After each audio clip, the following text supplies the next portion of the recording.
পিছন থেকে রাজা নামাজ ছেড়ে দিয়ে রাজপ্রাসাদে চলে গেলেন। আস্তে তারা আলেমদেরকে মৌলবাদী বলে, আস্তে তারা আলেমদেরকে নিয়ে ব্যঙ্গচিত্র করে, আজকে আলেমদের নিয়ে হইচই করে।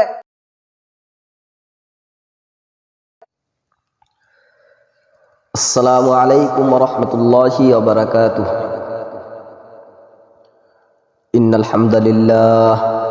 ইন্নাল হামদালিল্লাহি নাহমাদুহু ওয়া নাস্তাঈনুহু ওয়া নাস্তাগফিরুহু ওয়া নু'মিনু বিহি ওয়া নাতাওয়াক্কালু আলাইহি ওয়া নাউযু বিল্লাহি মিন শুরুরি আনফুসিনা ওয়া মিন সাইয়্যাতি আ'মালিনা।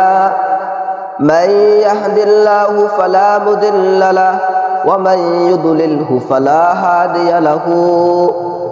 কাইফা লান তাজিদা লাহু ওয়ালিয়্যাম মুরশিদা। ওয়া নাশহাদু আল লা ইলাহা ইল্লাল্লাহু ওয়াহদাহু লা শারীকা লাহু ওয়াল্লাযী লা জিদ্দা লাহু ওয়া লা নিদ্দা লাহু লা মিসলা লাহু ওয়া লা মাসীলা লাহু লা ওয়াসীরা লাহু ওয়া লা কাফীলা লাহু লা শিবহা লাহু ওয়া লা শাবীহা লাহু ওয়া লা ওয়ালাদা লাহু ওয়া লা ওয়ালিদা লাহু ওয়া হুয়াল ওয়াহিদুল ফারদুস সামাদু লাম ইয়ালিদ ওয়া লাম ইউলাদ ওয়া লাম ইয়াকুল লাহু কুফুয়ান আহাদ।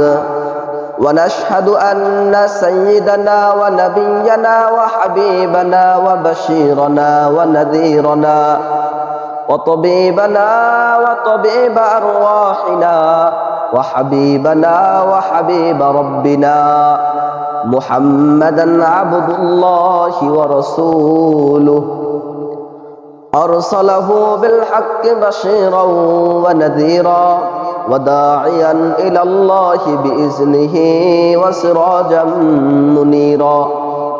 أما بعد فقد قال الله تعالى في كلامه المجيد وفي فرقانه الحميد.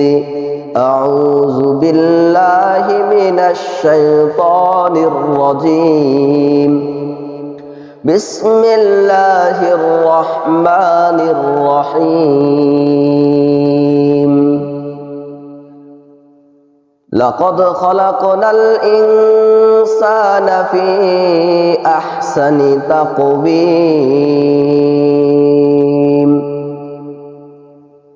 صدق الله العظيم وصدق رسوله النبي الكريم ونحن على ذلك من الشاهدين والشاكرين والحمد لله رب العالمين. الحمد لمن قدر خيرا وقبلا. الحمد لمن قدر خيرا وقبلا والشكر لمن صور حسنا وجمالا.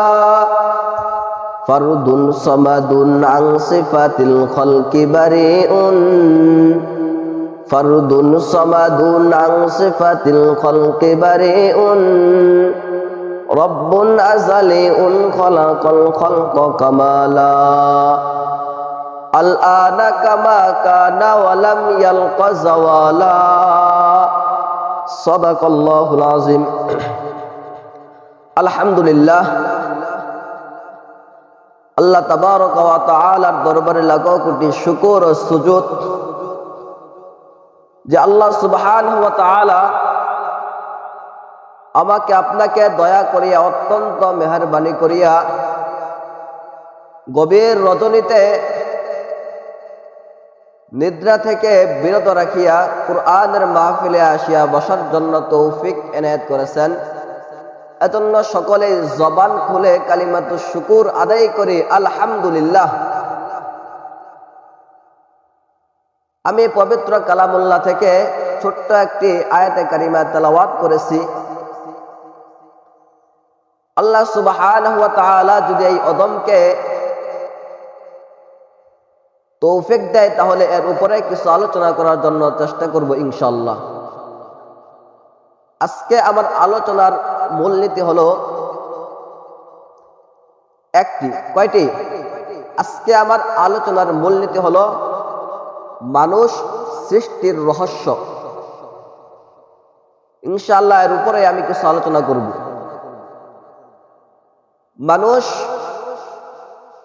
দুইটি শব্দের নাম। বলেন কয়টি শব্দের নাম? দুইটি শব্দের নাম। একটি হলো রূহ, আরেকটি হলো দেহ। রূহ কাকে বলে? মুহাম্মদুর রাসূলুল্লাহ সাল্লাল্লাহু আলাইহি ওয়াসাল্লাম যখন কুরাইশদেরকে ইসলামের দাওয়াত দিলেন, দ্বীনের দাওয়াত দিলেন, ওই সময় কুরাইশরা মদিনার ইহুদিদের কাছে গেলেন। যাওয়ার পর মদিনার ইহুদিদের কাছে গিয়ে বললেন, তোমরা তো তাওরাত পড়েছ, তাহলে আমাদের মক্কাতে এমন একজন ব্যক্তি যিনি কিনা নবী দাবি করে, তার সম্পর্কে তোমরা কিছু বলো। মদিনার ইহুদিরা তিনটি প্রশ্ন করতে বললেন।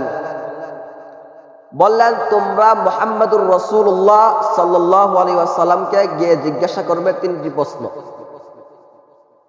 এক নাম্বার,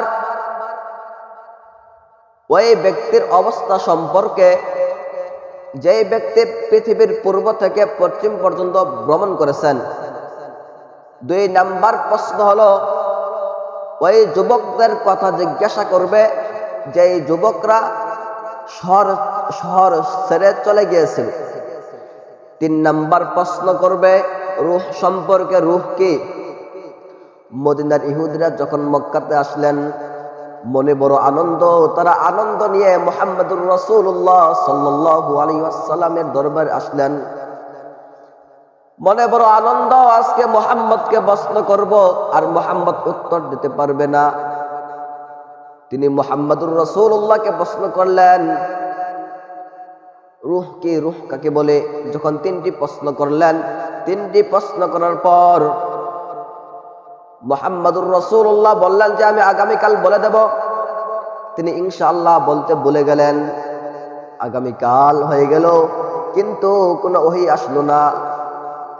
এরকম 15 দিন পরে ওহী আসলো। আর এদিকে তো মদিনার মক্কার কাফেররা ঠাট্টা করতে লাগলো। 15 দিন পর সূরাতুল কাহাফ নাযিল হয়ে গেল। সূরাতুল কাহাফের ভিতরে আসহাবে কাহাফের ঘটনা উল্লেখ করা হয়েছে।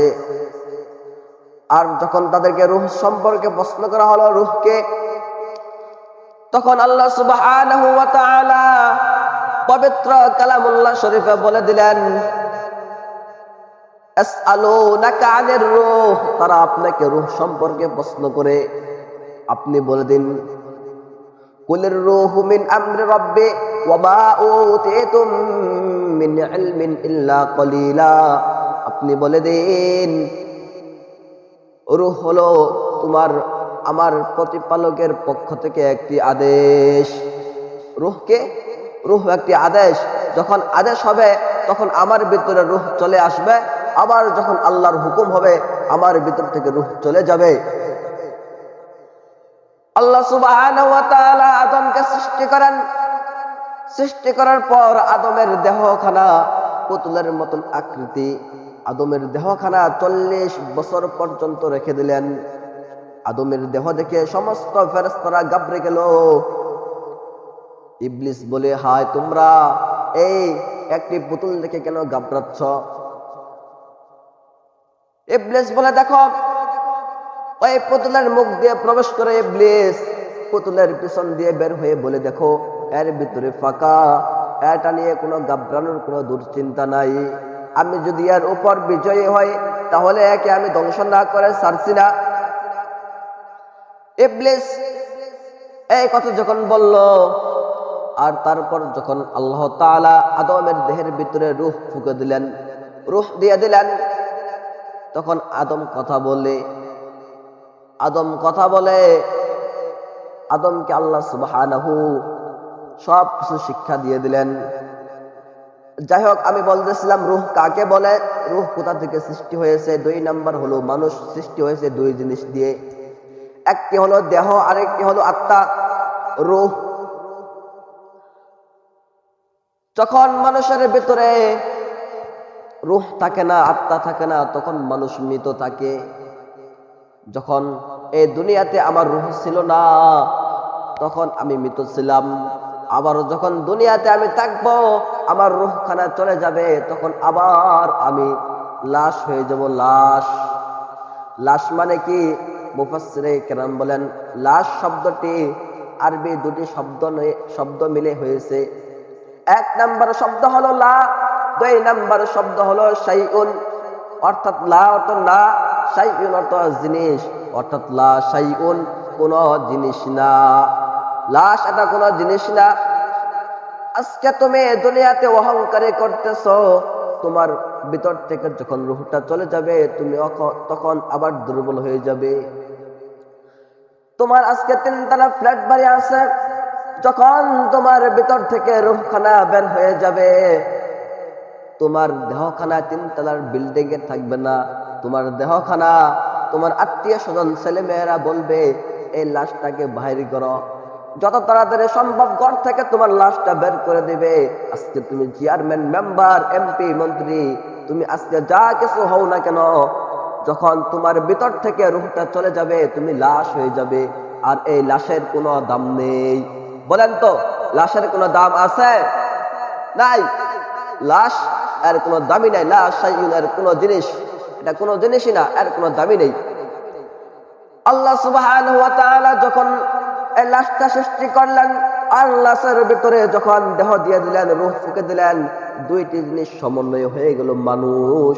শুধু তাই না, এই মানুষকে সমস্ত মাখলুকাতের ভিতরে শ্রেষ্ঠত্ব দিয়ে দিলেন মহান আল্লাহ তাআলা। কেমন শ্রেষ্ঠত্ব? আল্লাহ মানুষকে উপাধি দিয়ে দিলেন আশরাফুল মাখলুকাত। মানুষ হলো সৃষ্টির সবচাইতে শ্রেষ্ঠ। আল্লাহ সুবহানাহু ওয়া তাআলা পবিত্র কালামুল্লাহ শরীফে সূরাতুত তিনের ভিতরে বলেন, 1 নাম্বার বলেন ওয়াত্তিন ওয়াজ-যাইতুন। আল্লাহ সুবহানাহু ওয়া তাআলা বলেন ওয়াত্তিন, তিনের কসম, তিন একটি ফল। 2 নাম্বার বলেন ওয়াজ-যাইতুন, এবং যাইতুন ফলের কসম। 3 নাম্বার বলেন ওয়াতুরি সিনিন ওয়া হাযাল বালাদিল আমিন। ওয়াতুরি সিনিন, সিনাই পর্বতের, তুর পাহাড়ের কসম। 4 নাম্বার হলো ওয়া হাযাল বালাদিল আমিন, এবং নিরাপদ শহর তথা মক্কা এবং মদিনার কসম। আল্লাহ সুবহানাহু 4টি কসম খাইলেন। সাধারণত মানুষ যখন কোনো মূল্যবান জিনিস বুঝাইতে চায়, তখন মানুষ বলে আমার মায়ের কসম, মক্কার কসম, কুরআনের কসম। এটা এমন, যদিও মা বাবার কসম খাওয়া যায় না, কুরআনের কসম খাওয়া, মক্কার কসম খাওয়া জায়েজ নেই। বলতে হবে কুরআনের মালিকের কসম, মক্কার মালিকের কসম। এটা হলো দুনিয়ার উদাহরণ। মানুষ যখন কোনো কিছু সত্যায়ন করতে চায়, ভালোভাবে বোঝাতে চায়, তখন মানুষ কসম খায়। আল্লাহ সুবহানাহু তাকিদের সাথে বললেন ওয়াত্তিন, তিনের কসম। 2 নাম্বার ওয়াজ-যাইতুন, যাইতুনের কসম। 3 নাম্বার ওয়াতুরি সিনিন, তুর পাহাড়ের কসম। 4 নাম্বার ওয়া হাযাল বালাদিল আমিন, মক্কা মদিনার কসম। আল্লাহ সুবহানাহু 4টি কসম খাইলেন। 4টি কসম খাইয়ে পরে বললেন লা কদ। এখানে লা হলো একটি তাকিদ, কদ হলো আরেকটি তাকিদ। অবশ্যই অবশ্যই খলাকনা, আমি সৃষ্টি করেছি আল ইনসানা, মানুষকে, ফি আহসানি তাকবীম, উত্তম আকৃতিতে, উত্তম গঠনে আমি মানুষকে সৃষ্টি করেছি। আল্লাহ সুবহানাহু এই যে 4টি কসম খায়ে একটি শব্দ বললেন, অবশ্যই অবশ্যই আমি মানুষকে সৃষ্টি করেছি সুন্দর গঠনে। তারপরও আজকে সমাজে দেখা যায় কিছু লোক, কিছু বড় লোক আছে, তারা ছোট ছোট ছোট লোকগুলোকে, গরিব মানুষকে অবহেলা করে, বলে তারা ছোট লোক, বলে কিনা? আবার কিছু মানুষ আছে, তারা প্রতিবন্ধী দেখলে বলে, ঘৃণা করে, ঘৃণার চোখে দেখে, না না এমন দেখা যাবে না। আবার কিছু সুন্দর চেহারার মানুষ আছে, তারা কালো চেহারার মানুষকে অপছন্দ করে, এটা করা যাবে না। কোন মানুষকে কোন অপছন্দের চোখে দেখার কোন সুযোগ নেই। ছোট্ট একটি ঘটনা বলে মানুষের সৌন্দর্য সম্পর্কে আপনার স্পষ্ট বুঝে আসবে। এক রাজা তার রানীকে নিয়ে রাজপ্রাসাদের উপরে পূর্ণিমার রাত রানীকে বলতেছে, রানী, রানীর প্রশংসা করতেছে, রানী তোমার কেশগুলো কত সুন্দর, বাতাসে হেলে দুলে বেড়ায়, রানী তোমার চোখগুলো হরিণের মতো কত সুন্দর, রানী তার চাইতেও তোমার ঠোঁটগুলো আরো বেশি সুন্দর। প্রশংসা করতে করতে এক সময় রাজা বলে ফেললেন, রানী দেখো আকাশের চাঁদ তোমার চাইতেও বেশি সুন্দর, দেখো আজকে পূর্ণিমার চাঁদ দেখো কত সুন্দর ঝলমল করতেছে, কত সুন্দর দেখা যায়।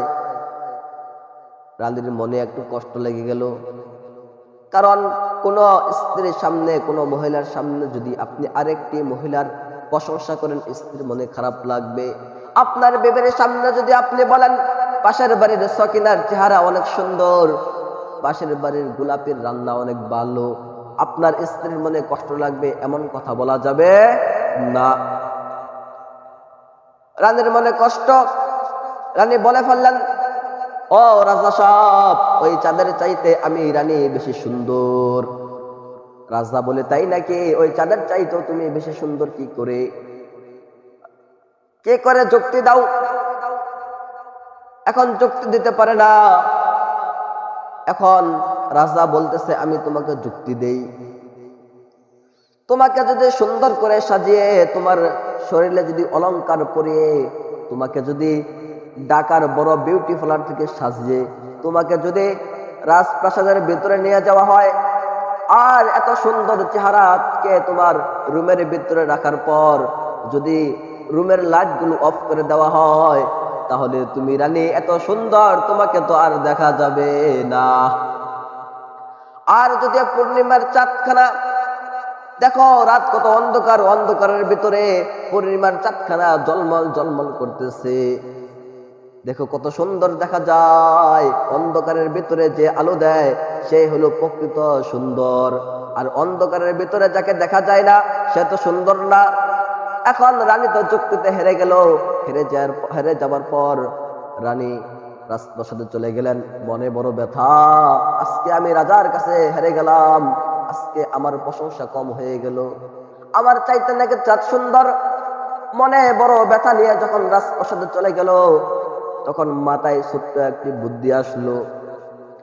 তখন তিনি মসজিদের ইমাম সাহেবকে ডাক দিলেন, ও রাজপ্রাসাদের ইমাম সাহেব, আপনি আজকে যখন ফজরের নামাজ পড়াবেন, ফজরের নামাজ পড়ানোর সময় আপনি সূরাতুল ফাতিহা শেষ করে আপনি সূরাতুত তিন পড়বেন, আর যখন তিন পড়তে পড়তে আপনি লাকাদ খালাকনাল ইনসান ফি আহসানি তাকবীম এই শব্দে আসবেন, তখন আপনি ইনসান শব্দ বাদ দিয়ে লাকাদ খালাকনাল কমারা শব্দ বলবেন।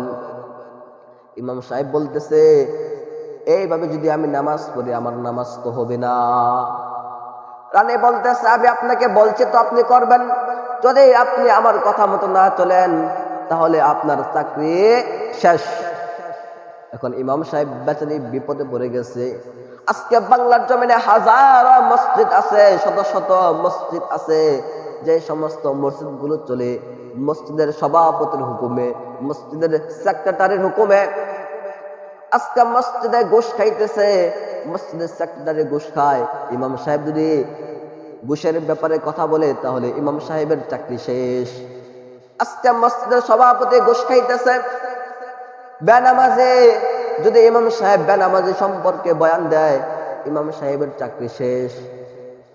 আজকে মসজিদে যে আজকে সমাজে মসজিদের সভাপতি যারা, সেক্রেটারি যারা, মুসল্লি যারা, তাদের বিপরীতে যদি ইমাম সাহেব কথা বলে কুরআন হাদিস থেকে, কুরআন হাদিস থেকে যদি ইমাম সাহেব কথা বলে, তাহলে মসজিদের ইমাম সাহেবের চাকরি চলে যায়। কথা বলেন ঠিক কিনা? ইমাম সাহেব বেচারি বিপদে পড়ে গেল, বলল ঠিক আছে, চাকরি তো বাঁচানো লাগবে। আজকে এমন অনেক ইমাম আছে চাকরি বাঁচানোর জন্য ইমামতি করে, এটা করা যাবে না। আল্লাহ রসুল বলেন, বাল্লিগু আন্নি ওয়ালাউ আয়া, আমার পক্ষ থেকে একটি বাণী হলেও পৌঁছায় দাও। কোন মসজিদে যদি ইমাম সভাপতি যদি ঘুষ খায়, ইমাম সাহেবের উচিত হলো সুদের বিরুদ্ধে কথা বলা। কোন মসজিদে যদি কোন মুসল্লি যদি ঘুষ খায়, বেনামাজি থাকে, ইমাম সাহেবের দায়িত্ব হলো নামাজ সম্পর্কে আলোচনা করা। ইমাম সাহেব চাকরি বাঁচানোর জন্য চলে গেলেন। যখন ফজরের আজান হয়ে গেল, আসসালাতু খায়রুম মিনান নাওম, আসসালাতু খায়রুম মিনান নাওম। রাজা সাহেবের ঘুম ভেঙে গেল। রাজা সাহেব যখন ফ্রেশ হয়ে মসজিদে চলে গেলেন, ফজরের নামাজ দাঁড়াইলেন। ইমাম সাহেব দাঁড়ানোর সময় যখন তাকবীর বানলেন, আল্লাহু আকবার বললেন, বলার পর সানা পড়লেন, আউযু বিল্লাহ পড়লেন, বিসমিল্লাহ পড়লেন, সূরাতুল ফাতিহা শেষ করলেন, আবার সূরাতুত তিন শুরু করছেন, ওয়াত-তিন ওয়াজ-যাইতুন ওয়া তুরি সিনিন ওয়া হাযাল বালাদিল আমিন। যখন বললেন লাকাদ খলাকনাল ইনসান শব্দের মাঝখানে আসলেন, তখন ইমাম সাহেব ইনসান শব্দ বাদ দিয়ে বললেন লাকাদ খলাকনাল কমারা ফি আহসানি তাকবীম। বলেন তো এইভাবে যদি কুরআনুল কারীমের ভিতরে কেউ ভুল পড়ে তাহলে তার নামাজ হবে না। নামাজ ভঙ্গের এক নাম্বার শর্ত হলো নামাজ অশুদ্ধ পড়া। কেউ যদি নামাজ অশুদ্ধ পড়ে তার নামাজ হবে না। এইভাবে যদি 100 বৎসর ইমামতি করে নামাজ ভুল করে নামাজ হবে না। পিছন থেকে রাজা লুকমা দেয়, লাকাদ খলাকনাল ইনসান। ইমাম সাহেব লুকমা তুলে না।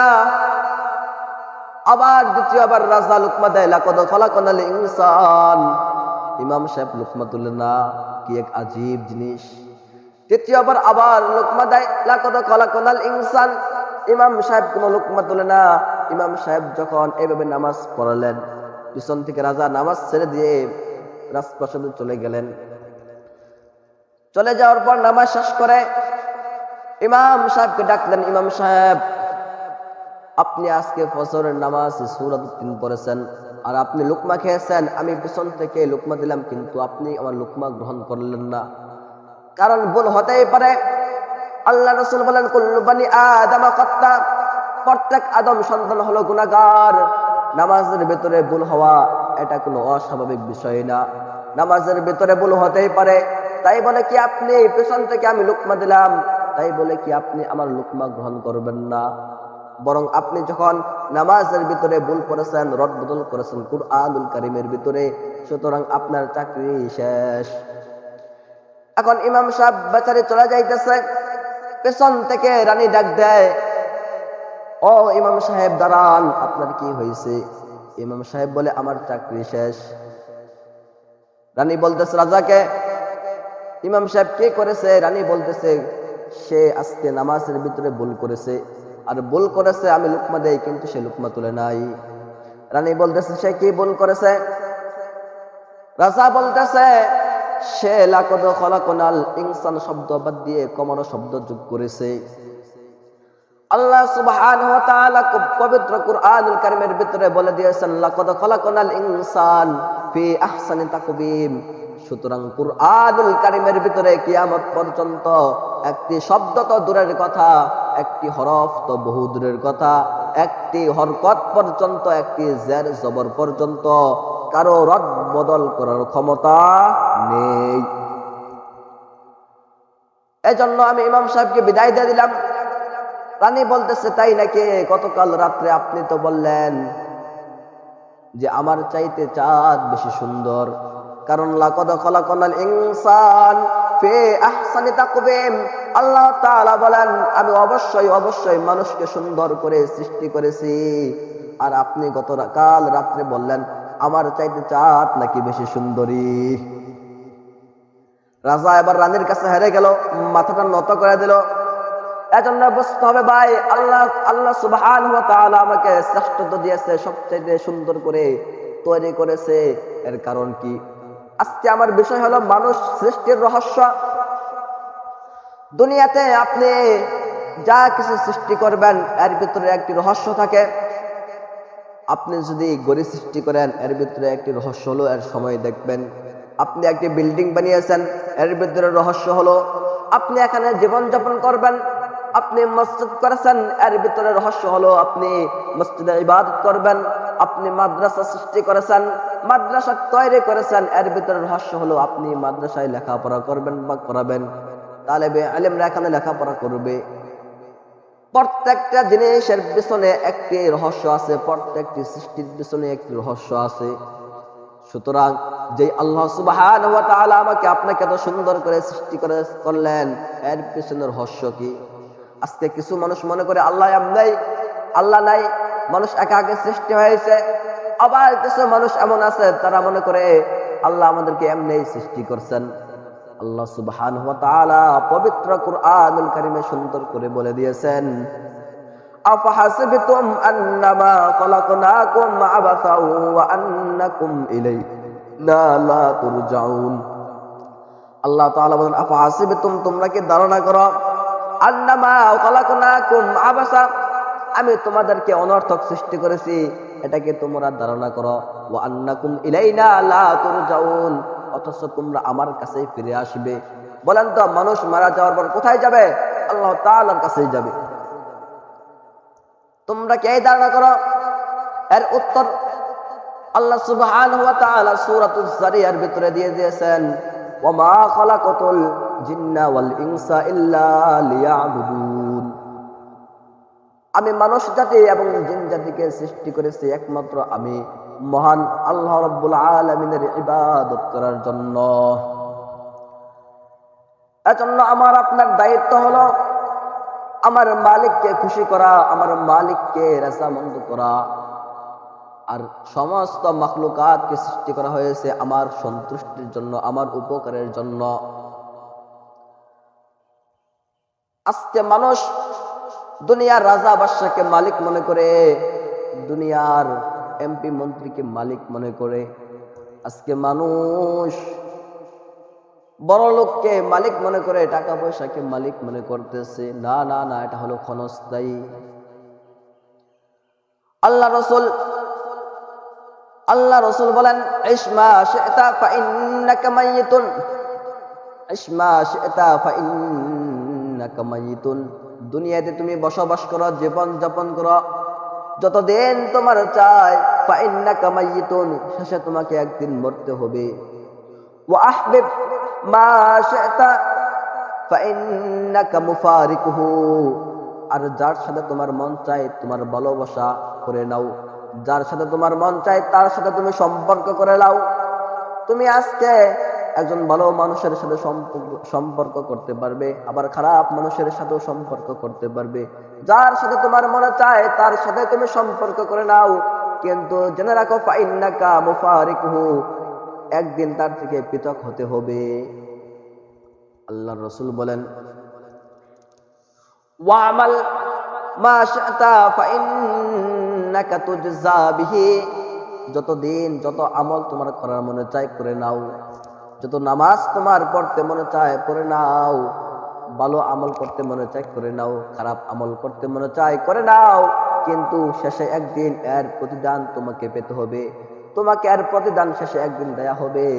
এজন্য আমাদের মাকসাদ হলো আল্লাহ তাআলার সন্তুষ্টি। আমাদেরকে সৃষ্টি করা হয়েছে আল্লাহ তাআলার খুশির জন্য, আল্লাহ তাআলার ইবাদত করার জন্য, আল্লাহ তাআলার দাসত্ব করার জন্য। আমরা দুনিয়াতে যেই অবস্থাতে আছি, আমাদের দায়িত্ব হলো আমার মাওলাকে খুশি করা। এজন্য আজকে সমাজের ভিতরে অনেক মানুষ আছে তারা উদাসীন, নামাজের আগ্রহ নেই, ধর্মের প্রতি আগ্রহ নেই, কুরআনের প্রতি ভালোবাসা নেই।